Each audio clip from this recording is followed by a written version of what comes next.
Zaburi 33 ule mstari wa 11, maandiko matakatifu yanasema, shauri la Bwana lasimama milele, makusudi ya moyo wake vizazi na vizazi. Shauri maana yake nini? Shauri maana yake ni wazo au ni neno au ni maneno yanayozungumzwa kwa ajili ya mtu au kwa ajili ya watu. Hasa Biblia inatuambia shauri la Bwana linasimama hata milele, makusudi au kusudi la moyo wake Mungu ni kizazi na kizazi.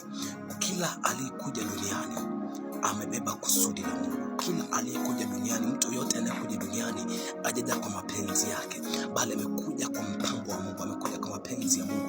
Mwanadamu wa kwanza Adam alinyang'anywa mamlaka, alinyang'anywa nafasi, alipoteza nafasi ya kuweza kuliishi kusudi la Mungu au kulitimiza kusudi la Mungu duniani. Na baada ya kunyang'anywa ile mamlaka, shetani akatengeneza mfumo wa kuweza kuwatawala wanadamu, akatengeneza mfumo wa kuweza kuwatesa wanadamu, kuweza kuweka chini ya sheria yake, ili kwamba mtu yeyote asikiuke maagizo, asikiuke sheria yake, wala mtu asije akampindua kwenye mamlaka ambayo alimnyang'anya Adam. Lakini tunaona mtu wa pili, Yesu Kristo, anakuja. Biblia inasema kwenye kitabu kile cha Yohana 3:16, Biblia inatuambia, kwa maana jinsi Mungu alivyoupenda ulimwengu hata akamtoa mwanawe pekee, ili kila amwaminie asipotee, bali awe na uzima wa milele. Kwa maana jinsi Mungu alivyoupenda ulimwengu hata akamtoa mwanawe pekee, ili kila amwaminie asipotee, bali awe na uzima wa milele, awe na uzima wa milele. Huyu ni mtu amekuja, ni Yesu Kristo, amekuja kutengeneza. Alipokuja duniani alikuta mfumo tayari, shetani ameweka mfumo wa kuwatawala wanadamu, mfumo wa kuwatesa wanadamu, mfumo wa kuwaonea wanadamu. Lakini amekuja mtu mwingine wa pili, Yesu Kristo, na alipokuja Biblia inasema amekuja kuukomboa ulimwengu.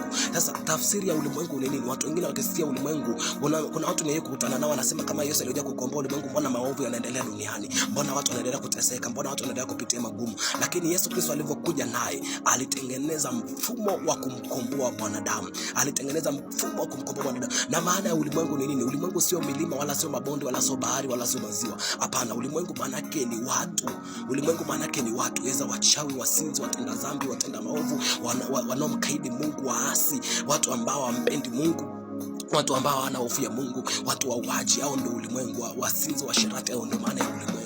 Utaona tena kwenye kitabu kile cha Yohana 1:29, Yohana akasema hivi, tazama mwana kondoo wa Mungu aichukue dhambi ya ulimwengu, aichukue dhambi ya ulimwengu. Lakini ukijiuliza, mbona maovu yanaendelea duniani? Ni kweli yanaendelea, lakini Yesu Kristo alipokuja, naye alitengeneza mfumo wa kuweza kumkomboa huyu mwanadamu. Alitengeneza mfumo akuwalazimisha watu kwamba wanifuate. Hapana, yeye alipokuja alitengeneza mfumo kwamba mtu akija akaingia ndani yangu, anatoka kwenye ubinadamu anakuja kwenye wana wa Mungu. Sikia Biblia inavyotuambia kwamba shauri la Bwana lasimama hata milele, makusudi ya moyo wake vizazi na vizazi. Kwa tafsiri kwamba kila aliyekuja duniani amekuja kulitimiza kusudi la Mungu, amekuja kuliishi kusudi la Mungu, amekuja kuliishi kusudi la Mungu. Lakini ukiangalia wanadamu leo duniani wengi, utaona wengine wapo tu ili mradi wamekaa tu duniani, hawajui wanafanya nini, ajue ni nani duniani. Unakuta mtu yupo tu basi ili mradi yupo, lakini katika ulimwengu wa roho ameletwa kuja kulitimiza kusudi la Mungu. Lakini ule mfumo ambao shetani aliweka kwa tana wanadamu umesababisha kavuruga kusudi la Mungu ndani ya watu, umevuruga kusudi la Mungu ndani ya watu.